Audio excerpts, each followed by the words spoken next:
beautiful. And I know it's based on this book by Olafur Johan Olafsson. How did it come to you? How did it find its way to you? And what about it resonated with you personally? Well, it came to me in the most beautiful way, to be honest, because my daughter gave it to me for Christmas. So, I started reading it and I couldn't put it down, you know. And to be honest, there was something about this kind of quiet story about this guy from, you know, somewhere in the seaside in Iceland, and slowly but surely it just started gripping me more and more. And then it took me to places I didn't expect. And I have been, you know, wanting to make a film where I could kind of express in some way my relationship with love, you know, and it's, for me, this story kind of had it all, you know, both the intensity of you know, falling in love when you're young, and then dealing with the consequences of having lost somebody that you haven't had a closure with, and you know, on and on. And then I just liked the obstacle very much, which is very hard to find real obstacle. We know the obstacle in Romeo and Juliet, which is, you know, the families, but often I feel it's the obstacles become a bit rom-commy, and I liked how unexpected and the gravity of the obstacle in that kind of a love life. Something I loved about it is it's a movie where he's searching for his lost love, but he's not trying to get her back. He's not. He just sort of wants answers and closure, which is something I don't know if I've seen that before. No, exactly, and that's nice you said that, Jenna, because it's not about like a love crazy old man who is looking to reignite, you know, love that he lost 50 years ago. Not at all. It is about a man who looking for closure, and he knows there's something out there that he needs to know before it's too late, and that's one of the things that drew me to it, because, you know, the older you get, the more this need of closure, either with things you have done wrong to people or things that you haven't, you know, you haven't really had after the final act with, you know. So I think it's very important that's where his journey is, and I also what I liked about the book is the mystery that kind of keeps the pulse, and it allows for the at least in my opinion, it allows for the time you need with this kind of young people to see them fall in love, because I didn't want to do that in a contrived way. It needed to have its time, and it is all in the little eye blinks and the little touches, and that's what I, you know. But the mystery gave, at least the way I see it, the mystery gave me, because it holds the audience stronger to the story. It gives you time, you know, that you can allow time for the love to develop. We're already getting a lot of questions, so I just want to jump to them right away. Hi, everybody. I can't see you, but and if I mispronounce anyone's name, forgive me in advance. But we have a question from Ruben, from the Philippines. Among the film's many strengths are the performances, and one of the lead actors, who plays the young Christopher, happens to be your son. You've been directing him since he was a child. Can you talk about how directing Palmi has evolved from when he was a child actor to a young lead actor in touch? And how has he grown as an actor right in front of your eyes? Actually, there's a bit of misunderstanding there. I have 3 sons, and 2 of them are, one is trained actor, and my youngest son is now in the drama school. I worked with him. He's done a lot of, but Palmi I never directed. He never directed him, and actually I was under the influence that he didn't want to act at all. He was in a very, very small. He just opened the door in the deep. That's about it.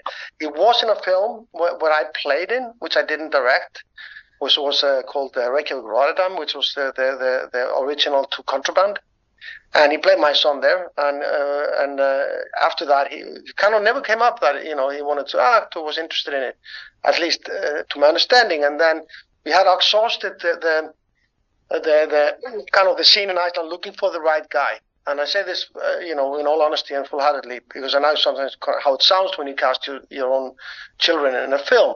But and I hadn't, you know, even thought of the idea. But my casting director, I had 2 casting directors, one in Japan and one in Iceland, Selma Björnsdóttir. She suggested, "What about your sons?" And she was referring to 2 of my youngest sons, obviously because of the age of the character. And I thought she was talking like Storm, and I said, Storm is my youngest, and I said, well, he's a great actor, but he's not right for this character at all. And then she said, what about Palmi? And I said, well, Palmi has never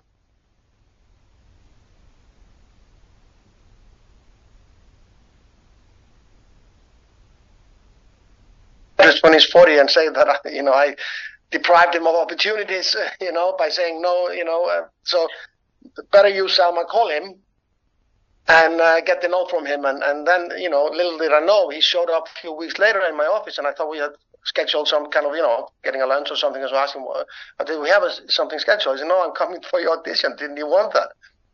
And I was like, I'm totally surprised. And he told me he just, he wanted to, and this is what he said himself, is that he was in the phase of his life, he was 22 at the time, where he wanted to say less no. So he was shying away from things and saying no. So he wasn't going for the role. He just wanted to get through the uncomfort of having to do an audition, But he totally blew everyone away in the audition, and then I sent the tapes to Focus and to my co-producer, Mike Goodrich, and even to the author, Oliver, to show him, am I blinded as a father, or is like, am I right? And none of them knew he was my son. So I signed other auditions, and everyone came to the same conclusion, and so there was no kind of way out of it, And in all honesty, of course you don't want to cast the wrong person in a film, but more so, I don't want to put my children in the position on being in something where they're miscast, and it can affect their lives. So it was even more important to me that I wasn't doing him a harm, No, he's fantastic. And does he have the bug now? Is he going to keep acting? I think he has. He's in fine arts in Den Haag, in the Netherlands, in a really good school. But I think he's open to exploring that, so. I hope he does. We have a question from Martin. Your career has a wide range of genre and styles. Is there one you particularly prefer, or are you drawn to the themes behind the genres? And I think obviously out here we probably know you best for your heart-pounding action work like Everest and Contraband, which is not to say this is not heart-pounding, just in a different way. Yeah, absolutely, and I think it's a very nicely phrased question. It's a subject behind the genre which I'm really drawn to. And I also want to point out that earlier in my career, before I was introduced to Hollywood, and I'm very grateful for that because it has opened a lot of opportunities for me. I had done quite a lot of theater, Shakespeare's and Chekhov's, and both as an actor and a director. I did Hamlet twice on the national stage in Iceland as a director, and also in Denmark, which I thought was very appropriate.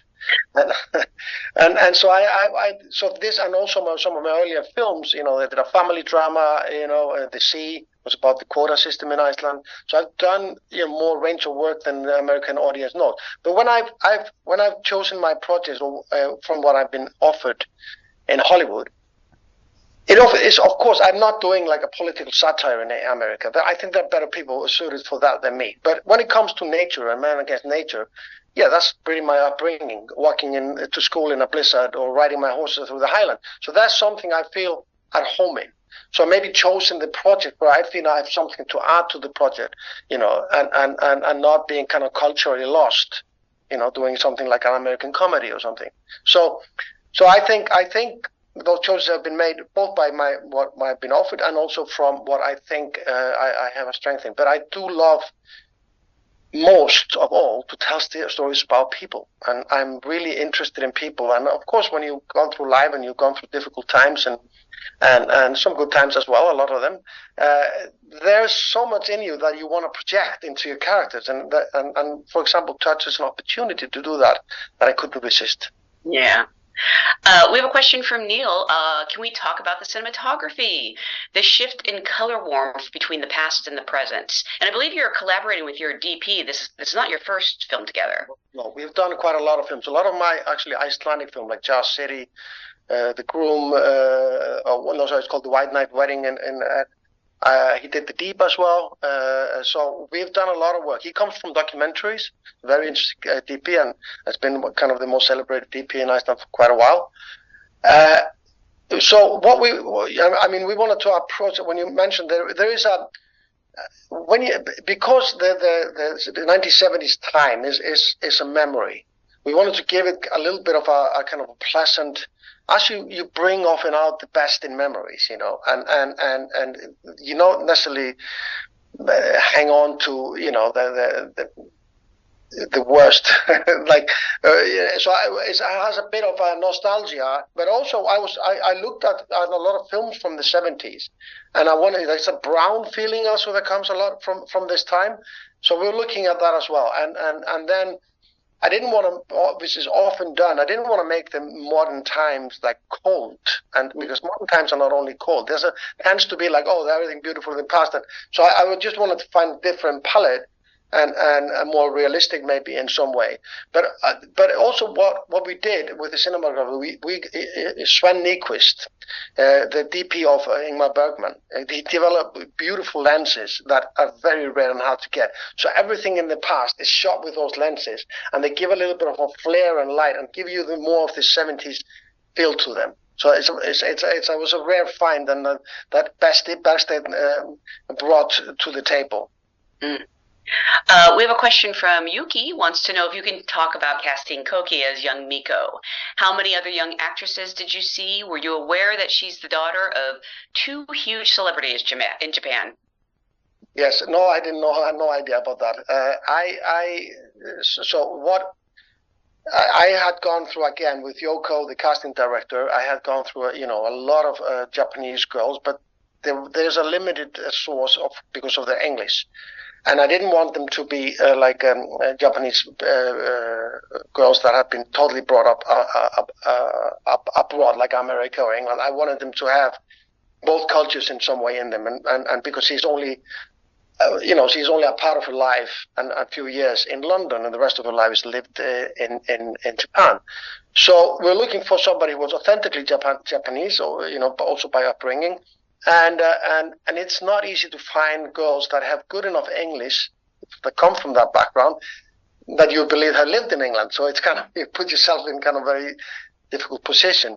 So we were going through, and there was a lot of interesting choices. But I had been sent very early in the stage some pictures of Japanese. I had spoken to Range, which is my management, and I was looking for a Japanese girl, and they sent me some pictures, and I didn't, because it's a very early in the stage, so I wasn't really thinking about that. But I suddenly, when I kind of exhausted the options, it's like there was somebody the look of her really kind of struck me. So I went back to look at my emails, and I found this email that exactly where Koki had been sent to me. And then I asked her to read for it, and there was no turning back after that. I did find out because her mother, which I'm not going to try to pronounce the name, sorry. If you force me all have to pronounce it, the Icelandic names, which is also difficult. But her mother came to Iceland, and I didn't know she was this huge celebrity. And I kind of realized it when the Japanese extras in some of this, the restaurant scenes in Iceland started fainting, and about both of them. And I realized, actually he was a megastar. And then when we came to Japan to shoot, that was, I realized what I got myself into. But Koki was chosen by her own talent and by her incredibly striking look. By the way, you mentioned your Japanese casting director, Yoko, that she also portrays the elder Miko, I believe. There's a lot of fun casting choices in this, because I was looking for an older Miko, and she needed to have English skills because she had lived in England, and we were struggling with that again, finding an older, and even more so than with the young girls, Japanese who would have a believable English accent. And there was some choices, but she was reading against them. Was reading the other parts, like she was reading Christopher in those, and I was like, she's reading really well. She has a really good sense of, for dialogue. And also I really liked her looks. So I said to Yoko, like, would you mind reading for me for the part? And she got very shy because it's kind of an awkward situation because he's been testing other women, and now she's going to read for the part. And and she was kind of, shy about that. But I said, it's my decision. Please do it for me. And she did, and she brought us to tears. Me and Mike Goodrich, like in her audition, it's just like, it was heartbreaking. So there was no turning back. And I tend to cast with my heart, with my instinct. It's not about who people are or where they come from. I try to be as honest to try to find the character, because there's so much of decisions made about the character in the casting. because I don't like people to go far away from themselves. Like Palmy, my son, is like he really sits close to himself, and that allows for it. So like the little nuances, because you don't have to be pushing people for playing a character as much as being one. Did she have prior acting experience that you were aware of? Hey, no, I actually pointed out she had done some things, but I think like many casting directors are actually actors first, and then they kind of maybe haven't had the career in acting or for whatever reason they chose to step to that place, but she hadn't been. She's a big casting director in Japan. She does all these, big Hollywood films. She actually lives in LA half of the time. Oh.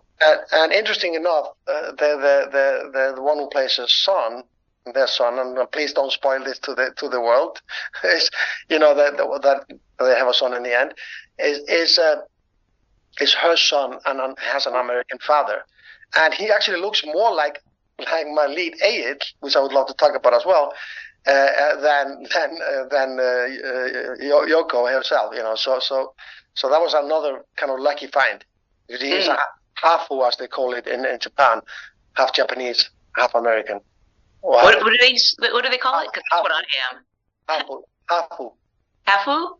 Yeah, hafu. Okay. I need to know that. You did mention the wonderful Even Eagle Olafsson who portrays the elder Christopher. I know he was recently diagnosed with Parkinson Plus, which must have made this role particularly bittersweet and meaningful. Yes, Egil Ólafsson is kind of a legend in Iceland, has been since I was a kid. He's like the most famous singer we ever had, and he was also a movie star. First singer, then he became a movie star. And there every single child and grown up, knows Egil. But he has been like a showman, like a big showman, and a sex symbol for a very long time.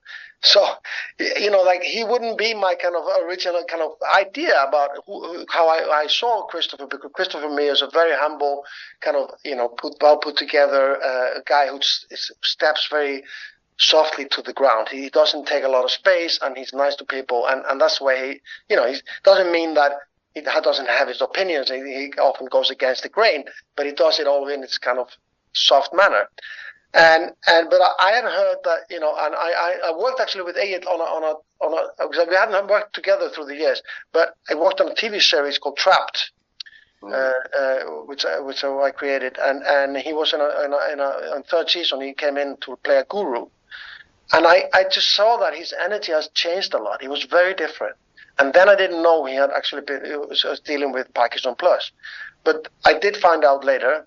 But for me, it's like I didn't want to put him aside because of that, because certainly he was actually perfect for the role. And for me, it was like, okay, maybe this will actually add another layer. Like his voice is really raspy, because he's losing his voice. So just before I cast him, he announced that he wouldn't be singing on stage ever again.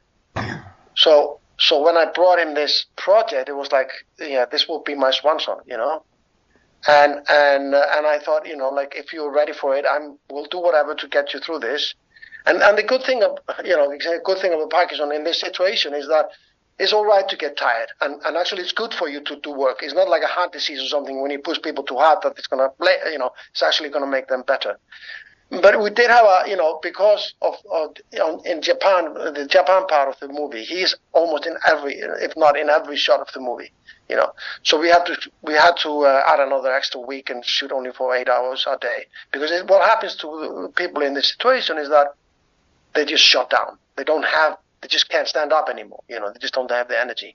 Mm. But I'm so happy that I got the chance to do this with him, because I think he's wonderful in the part, and I think in some ways his struggle does give another layer, to the film, which I really appreciate, because it feels a matter of life and death, this journey for him. It's like it is really his last effort.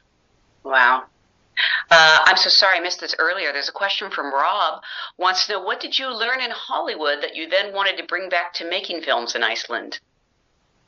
Well, I've always kept Iceland close, and I always made films. I kind of one for them, one for me, like I've done that. But I've created a lot of relationships, and of course the luck of having Hollywood career allowed me to make a lot of films and train myself, and it's it's very hard to finance movies in Iceland. It's a very small market, and therefore, you only get to make so many of them. And being able to kind of been working constantly, I do believe it has given me a more understanding of the medium and more kind of as a closer relationship with the cinema. So I think I learned a lot, and also, of course, you go through. You work with a lot of quality people, and both you can find some at your home, but you can bring them to another level in the technical aspect of it, especially. We have a question from Scott. This film is a sweet nod to what memory is to us. Here we have this man who's about to lose his, and all he wants to do is hold on to the most important memory of his life. Can you talk about memory and how you have retained those special moments to you? Yeah, I think there's something about time, and which is really beautiful but painful. Which I feel like I look at pictures of my sons and my daughters. From a Christmas picture, and at the same time you adore it and you love them what they're today. There's something really tragic about it. And all these times, the moment you lost out on them, and so I think that's also what I drew me to this project. I wanted to kind of it's the kind of relationship with time, which is really really really really sad but melancholic in a way, And I do think it's a weird feeling when somebody, especially someone loved, starts to kind of evaporate from your memory in the way that you can't put his face up again, and then it might pop up in your dreams because it's somewhere back down that we have a hard disk, a hard drive. But there is all this, but it gets harder sometimes to pull it out of your hard drive if you understand what I mean. So I think all of that, and knowing that he is heading into maybe the fog, as we would call it, of Alzheimer, then the need to and the urge is stronger. But there's also another part which I want to emphasize on, which is Christopher when he's young. He goes his own ways, He has his political, kind of battles with his friends. He's a different. He decides to take a job in a Japanese restaurant and stop in his school because she's a beautiful girl. It's kind of free spirit, and it's not from trying or being like loud about it. He just goes his own way. It affects his life, but something happens when you're traumatized, and when he loses Miko, there's something that happens in him. He locks in. He goes back to Iceland where he came from. He doesn't make his choices anymore like that. He marries a woman that obviously he's not that in love with, and I want really come across that there's nothing wrong with this woman. This is the most beautiful Icelandic woman, and she deserved a better husband, and he feels terrible about it, But he wasn't there, and this is what love is. Sometimes you want it, but you can't, He wants to love this woman, but it just isn't there. So he's kind of gone through 50 years of his life, not allowing his real character to come across. And at this moment, when he starts to make those decisions to go and see her, that starts coming back to him. So when he's going against the grain while the world is shutting down, he's going the other direction. And it's very close to myself because my mother has told me that I used to wear like winter clothes in the summer and no clothes in the winter.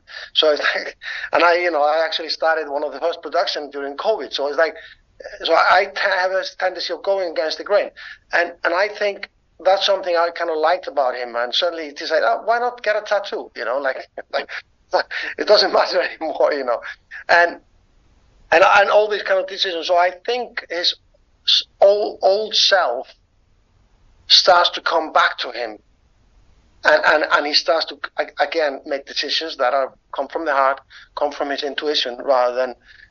And the trauma starts to kind of wear off.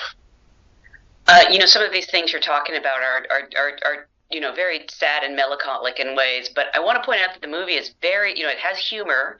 It's not a sad movie. I was actually impressed by how I'm sorry because some people don't like this word, but sweet and kind of uplifting it is. Was that sort of a conscious effort to keep that tone, away from tragic?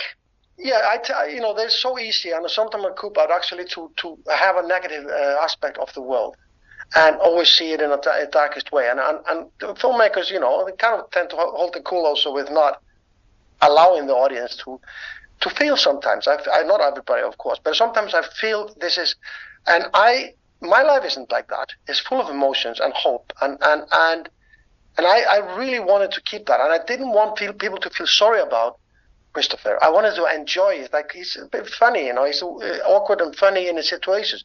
And I'm a big fan of Jacques Tati. I remember Jacques Tati, the French comedian, and in Traffic and those movies, when you go to the restaurant, he ruins the restaurant because he's so lost in the situation. And I kind of, in a much subtle, so it would tonally work. I wanted, both with COVID and everything going on, it's not to disrespect the danger. It's rather just to show kind of an old man. By the way, sometimes I'm not that old, but I feel this way in the world, like a little dwarf walking around, like everything is like new to you, and you're in this, and you're so alone, and you're so small in the world sometimes.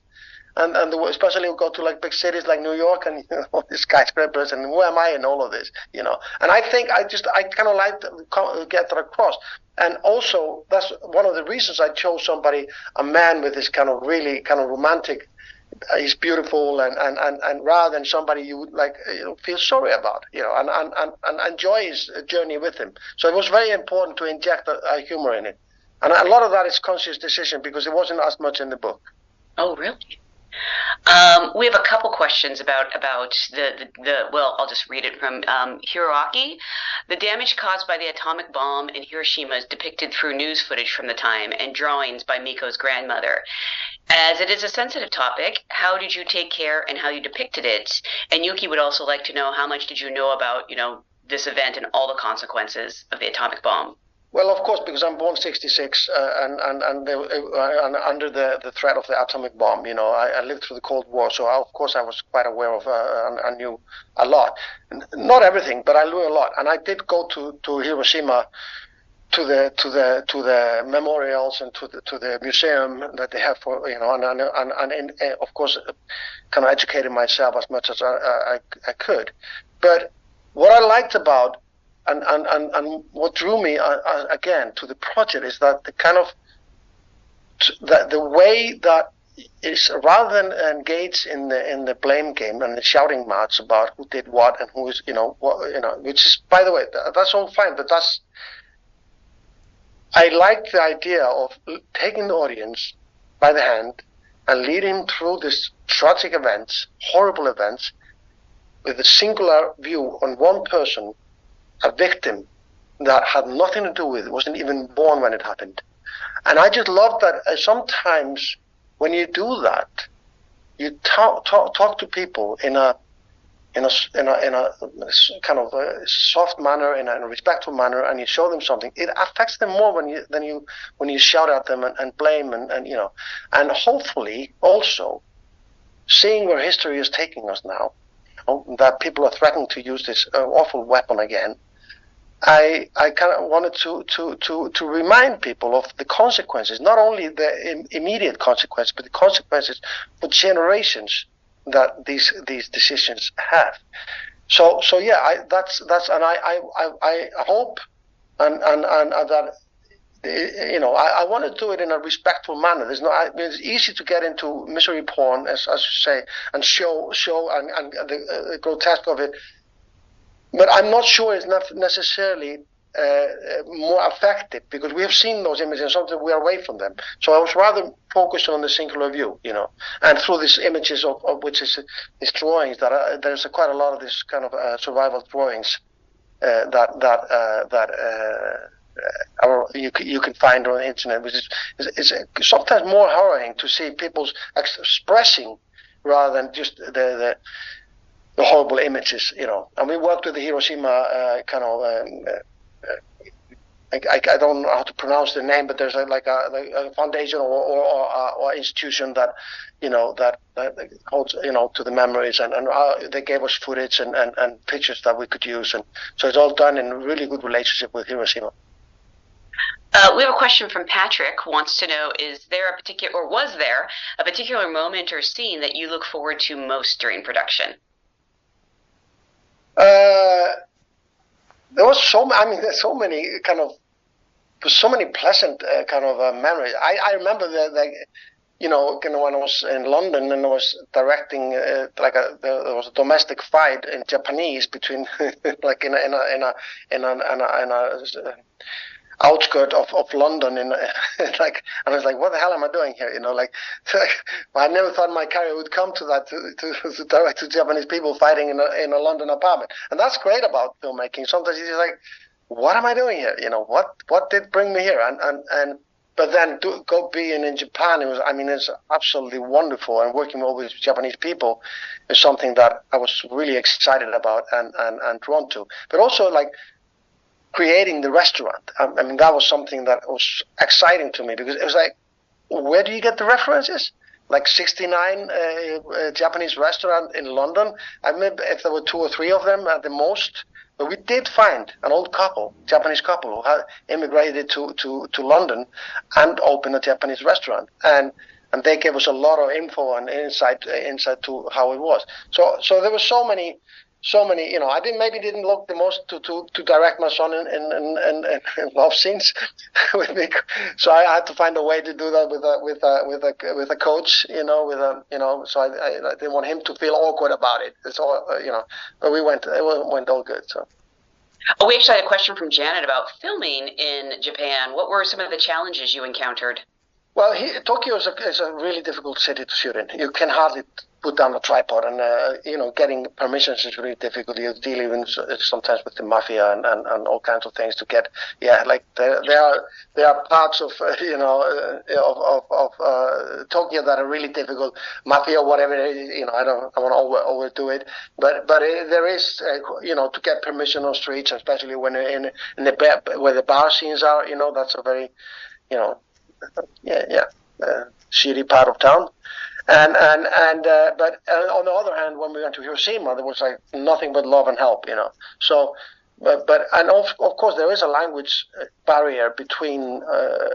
Not everyone in Japan speaks English, so there's a bit of that, and of course, there was a bit of challenge because they tended to give us only traditional Japanese food, and for the digesting system of a lot of my Icelandic crew, that was a lot after a week, So some people were dealing with some issues, digesting issues, but it was in all, and I love that. By the way, I'm so kind of lucky and appreciative of the fact that I get to travel with my work, and I've been in Fiji and Japan, and I've been in South Africa, and on Everest, and it's just I realize how lucky I am, and I sometimes I have to pinch myself just to get to go to these places, and it's different when you get to go to places and work with people. You see more kind of the nation character than when you're a tourist. You get to really get into that, and I think that's really great. We have a question from Barbara. Your hero suffers from Alzheimer's and uses the time when he has not yet completely lost his memory. Do you think it's important to explain all the mysteries of life and matters from the past?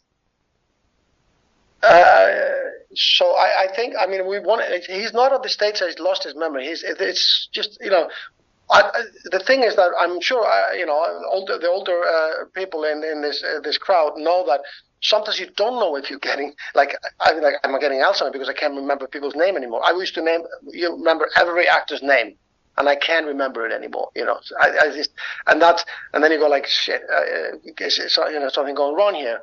But I think in some ways it's just very early stages that they are seeing something is going on. And Parkinson Plus, for example, is something that Alzheimer comes later with. It brings Alzheimer later. So I just wanted to. It's more his worry that if you can remember a Japanese haiku, it doesn't mean that he's getting losing his memory. It is more like his worry about possibly that might be happening. And I think when you're diagnosed with something, it just adds to the worry. But where the question, do you have to, all mysteries of the past? No, I don't think so. But some of them, if you feel like there is something emotionally or something unsaid, I think it can be very important to have the opportunity of at least getting a closure.